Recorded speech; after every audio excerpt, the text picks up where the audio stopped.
Grace and peace and spoiler alert once again for the movie Die Hard. I have made 2 other videos about the movie Die Hard where I pay attention to what it can teach us about the way we interpret texts like the Bible and where to place it on a liturgical calendar. But now I've got one more hot take that I want to bring to you. It's a less kind of significant one. It stands on the outside, but I still think it's interesting. And hey, who gets sick of hearing about Die Hard? Not this guy. That's this. I never noticed it before, but I think Takagi is a bad guy. Now, what do I mean by that? First of all, well, obviously I don't mean that he's with the terrorists, right? He's not working for Hans for some pretty obvious reasons. I also don't mean that he, like, in and of himself is a particularly bad person. He seems like a nice guy. What I mean is that the way he is used in the narrative seems to be to serve the function of a secondary or tertiary antagonist, much like Ellis or Richard. Let me explain what I mean. So Takagi, I would argue, and again, I hadn't caught this before because previously he just kind of seemed cool. He seemed like a nice guy, and it's too bad he died.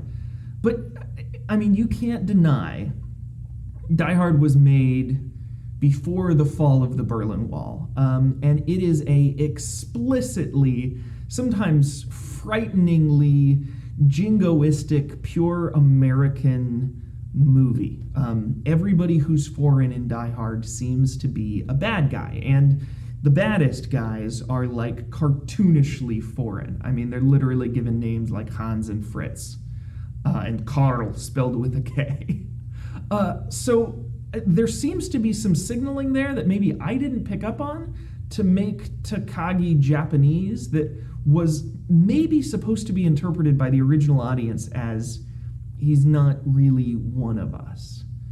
And what's more than that gets built upon by making Takagi something of a mirror for Hans. See, Hans and Takagi actually have a lot in common. I mean, they literally say in the movie that they get their suits at the same place. Nice suit. John Phillips, London. I have 2 myself. Rumor has it Arafat buys his there. But it goes deeper than that. It's not just superficial.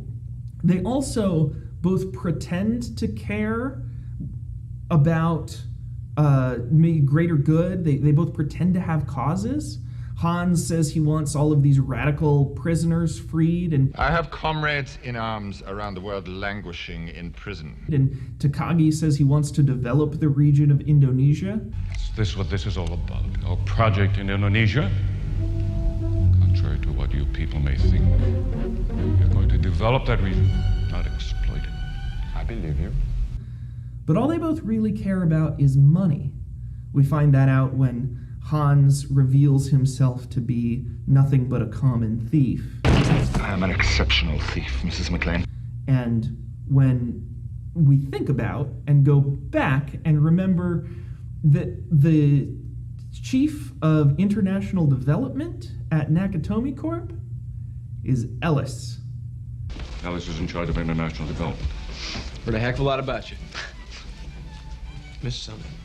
So whatever Takagi says he's going to accomplish in Indonesia, the guy he put in charge of it does not have a philanthropic bone in his body. More thematically important, though, they are both sarcastic and dismissive about the nature of Christmas.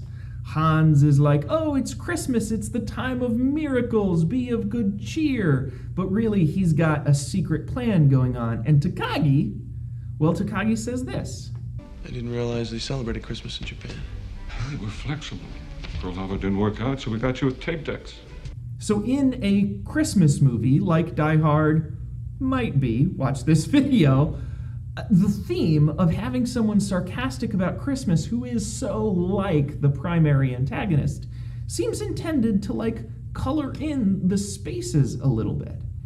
That then explains why, at the climax of the film, in order for Holly to receive salvation, in order for her to be safe, she has to shed not only Hans, but her last relationship to the now deceased Takagi, her Rolex watch that she got from him. Show him the watch. Later. Well, go on, show him. What are you, embarrassed? A symbol of greed and business success and the environment that caused her to shed John's last name, which of course she picks up again in the end of the film. Al is my wife, Holly. Holly Gennaro. Holly McClane. Well, what does that mean? What do we get that's new by reading Die Hard through that lens? Well, I think it serves to underscore the fact that even the nicest people, even the jolliest and most affable of people, doesn't necessarily mean they're good people or they're helpful for the world.